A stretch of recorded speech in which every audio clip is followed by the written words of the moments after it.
Сәлеметсіздер ме, оқушылар? Қалдарыңыз қалай? Көңіл-күйлеріңіз жақсы ма? Бүгін сіздермен өтетін сабағымыздың тақырыбы атом өнеркәсібі деп аталады.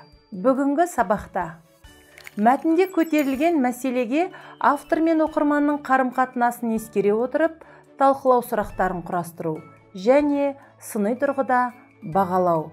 Сіздердің меңгеретіндеріңіз: мәтінде көтерілген мәселеге автор мен оқырманның қарым-қатынасын ескере отырып, сыни тұрғыда бағалауды және шешендік сөздің түрлері туралы ұғым қалыптастырасыздар. Білім алушылар, сабағымызға ой түрткі жасау мақсатында ұсынылған сұрақтар аясында ойланып көрейік. Өнеркәсіптің қандай түрлерін білесіздер? Атом өнеркәсібінің ел өмірінде алатын орны қандай? Бұл сұрақтардың жауабын білу үшін мәтінді менімен бірге мұқият оқыңыздар. Атом өнеркәсібі уран кенін өндірумен шұғылданатын, одан атом энергиясын өндіретін және сол энергияны пайдаланып жұмыс істейтін өнеркәсіп саласы.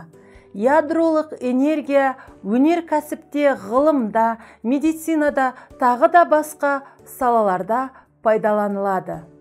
Ядролық энергияны пайдаланып, атом электр станциялары жұмыс жасайды. Кеме, пойыздар жүріп, ұшақтар мен зымырандар ұшады. Атом өнеркәсібі 50-ші жылдардың орта шенінде, атап айтқанда 1954 жылы КСРО-да тұңғыш атом электр станциясы іске қосылғаннан кейін жеке өнеркәсіп саласы болып қалыптасты. Бұдан кейін Ұлыбританияда, ақш-та атом электр станциялары іске қосыла бастады. 1997 жылы барлығы 437 атом электр станциясы жұмыс істеді. Олар дүние жүзіндегі электр қуатының 17%-ын өндірді. Қазақстан уран қорының молдылығы жөнінен әлемде бірінші орынды иемденеді.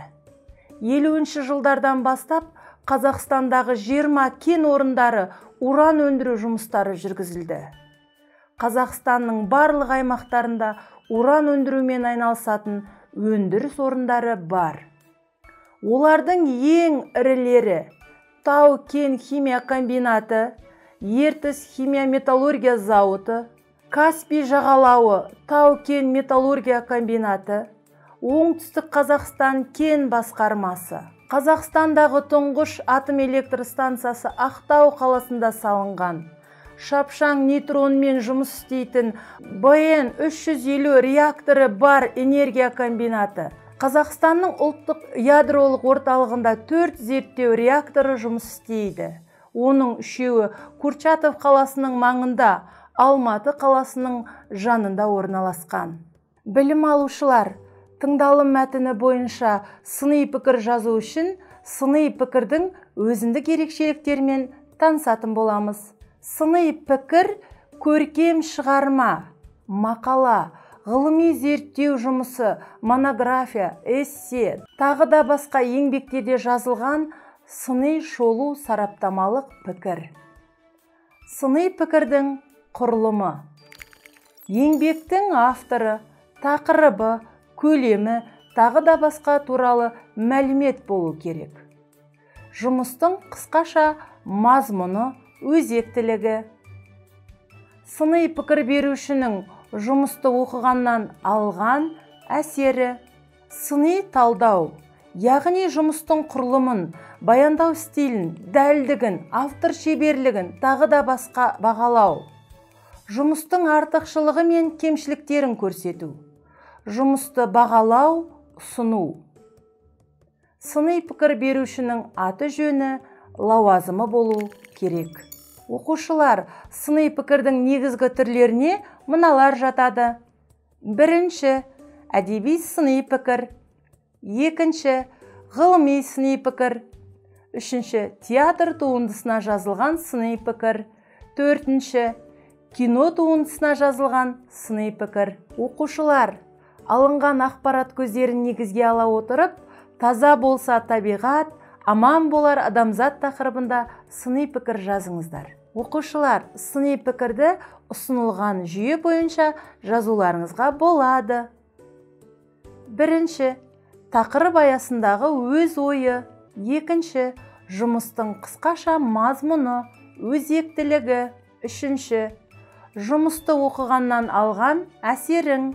Жұмыстың құрылымы, баяндалу стилі, дәлдігі, автордың шеберлігі, артықшылықтары мен кемшіліктері, сыни пікір берушінің аты жөні.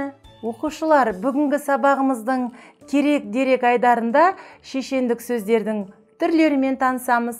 Шешендік сөздің түрлері. Шешендік сөздер мазмұны мен түрі жағынан біркелкі емес. Олар шешендік арнау, шешендік толғау, шешендік дау деп ажыратылады. Шешендік арнау адамдар арасындағы қарым-қатынасты көрсетеді. Шешендік арнауға бата, тілек сөздер, көңіл айту, ел мен жерге, малға қатысты айтылған сын сөздер жатады. Шешендік толғау халықтың философиялық көзқарасын көрсетеді. Ақыл кеңес, тәлім тәрбиеге бағытталған шешендік нақыл сөздер. Шешендік мысал, мақал мәтел, шешендік жұмбақ түрінде келеді. Шешендік дау қазақ қауымының заттық және рухани даулы мәселелерді реттейтін ежелгі әдет заңы.